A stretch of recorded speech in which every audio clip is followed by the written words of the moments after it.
from 1 to 20, 1 to 25. So, vertically siya naka-arrange. 1, 2, 3, 4, 5, 6, 7, 8, 9, hanggang 25. So, magsisimula kami ng tanong. So, magsisimula namin sa isang tanong and then sasagutin nyo lang siya with just yes or no. So, ilalagay nyo lang doon sa number, ilalagay nyo lang yung sagot nyo beside the number ay just yes or no. Okay, so magbibigay kami ng tanong. Agree kayo? Right, yes. Kung mali kayo, ay kung disagree kayo, right, no. Okay, so paano kayo bibingo? Check lang yung papel nyo, and then kung ilan yung tama yung sagot, yun yung chance nyo na pwede kayong bumingo. Nagets? For example, tingnan yung papel nyo. Ang mga tumama lang kayo ay 1, 6, 11, 16, at 21. The rest mali. Kahit hindi ganun karami yung tama nyo, pero nakabuo kayo ng isang pattern sa bingo, therefore, you're bingo. So, hindi natin kailangan dito lang masyadong magaling. Instead, kailangan tsumama kayo para masagutan yung mga tanong para makabuo kayo ng pattern, okay? Okay. So, by the way, yung patterns po natin, lines lang po siya, vertical, horizontal, tsaka diagonal. Other than that, wala na po. Okay, tsaka hindi po yung ordinary na bingo na yung gitna ay free. Instead, sasagutan pa rin. Okay, sino pong hindi nakakaintindi? Or sino pong hindi nakakaintindi? Again, so, kung walang magkakamali sa inyo, ha? Again, yes or no lang ilalagay beside the number. And then, kung ilan yung tab, no erasures, ha? No erasures po tayo. No erasures. So, the first answer will do. Okay, narinig niyo pa ba ako? Okay, so, shall we start?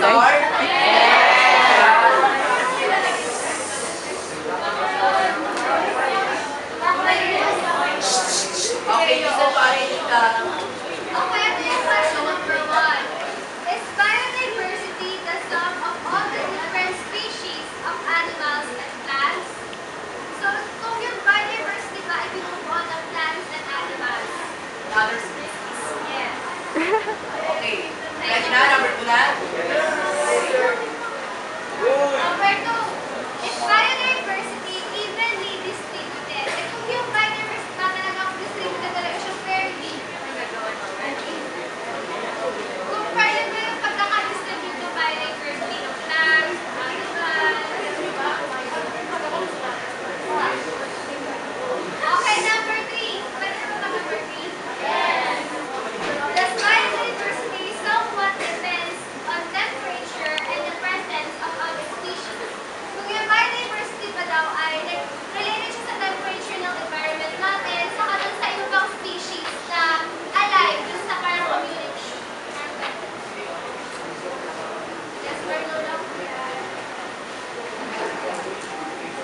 Number 4. Do all of our domesticated plants and animals come from one living ancestral species? Ulit. Do all of our domesticated plants and animals come from one living ancestral species? Kung yung mga hayop natin sa Pilipinas, kasi diba, domestic, so ito lang yan sa Pilipinas. Kung lahat na ng plants na ka-animals dito sa Philippines ay nagbibilong sa one living ancestral species. Wala naman yung March. Number 5. Do human activities have greatly increased biodiversity around the world? Kung yung ginagawa ba natin talagang nakakapagpataas siya ng biodiversity sa mundo?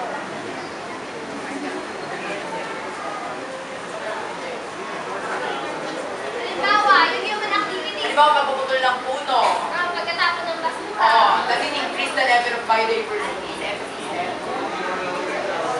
Okay, kung nalilito kayo, sige, for that number, you are allowed to erase. Yun lang number 5 lang kasi medyo nalito kayo sa tanong, di ba? Kasi yung tanong specify. Atin yung tanong.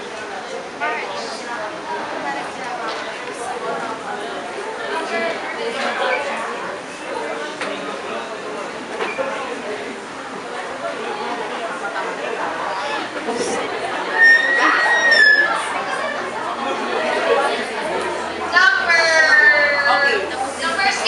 Ito yung actually number 5 kasi diba nag-release kayo.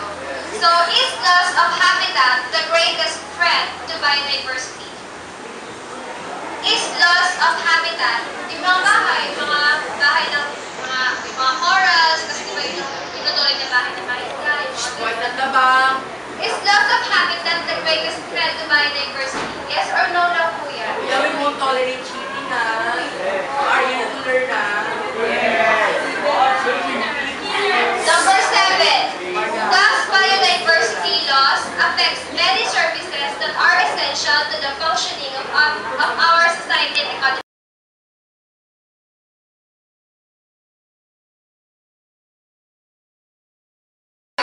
Bio or an entire planet. So who wants to read the next paragraph? Okay, magtatawag na lang kami. Who is Althea? Makahiwalay yung mga organisms sa isang lugar. So kunyari sa ilalim ng tubig, di ba yung mga gantong isda na tira doon, yung mga isda dito, parang sa magbigay ng example,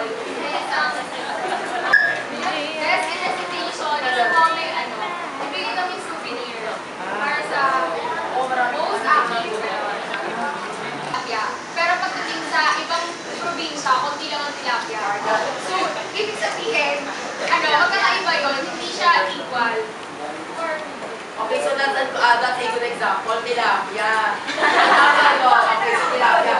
So, ang sama natin si Jake, sa lugar natin maraming tilapia. And then sa iba, for example, Cavite, for example, Laguna maraming tilapia. And then sa Cavite, konti. So, ibig sabihin, yung biodiversity ng tilapia dito sa Laguna ay higher rather than sa Cavite.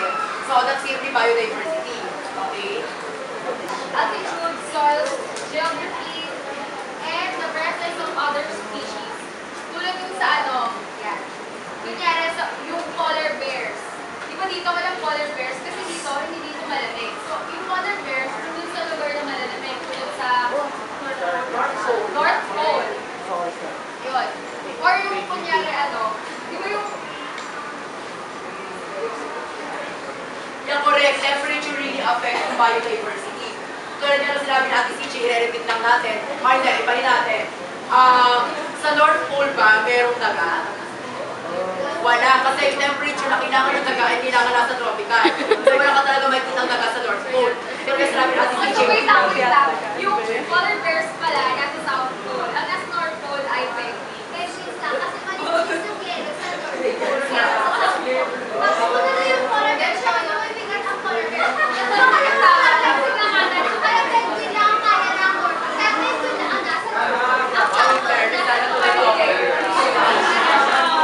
Lahat ng number of species ng flora at fauna sa ating mundo at kinatibay siya kung ilang percent ng species ngayon ang endangered, ilan ang critically endangered, ilan ang extinct.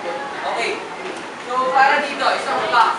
Alam niyo ba na ngayong taon, may isang species na nawala na, wala nang natirang uri nun. Extinct na, extinct. Ha? Sino makapagbigay ng pangalan ng sunod?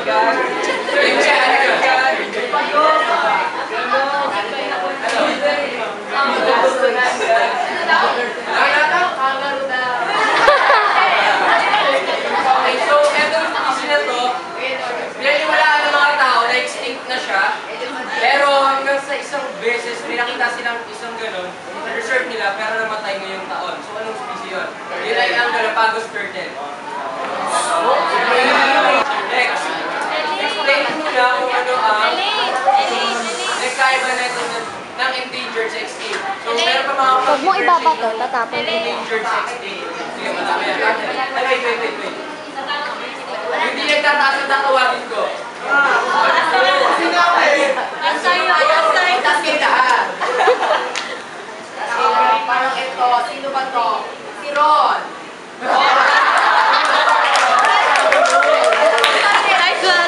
Okay, Jen, kuya. Okay nga. Being extinct and endangered.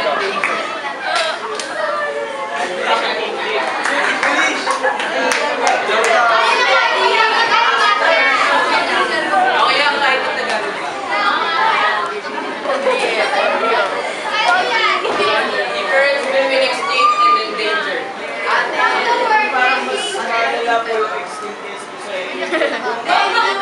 endangered po, hindi pa po sila gaano yung ano lang,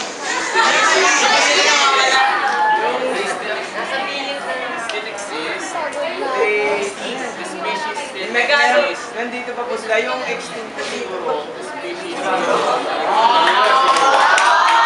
feature nila, ginawa na ng tao para sustain pa yung buhay nila.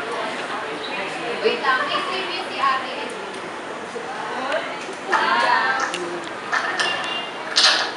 Basic power to help protect biodiversity by consuming products that do not harm the environment. Okay, may tanong ako.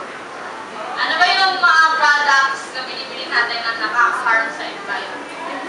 Na pwede nating bawasan?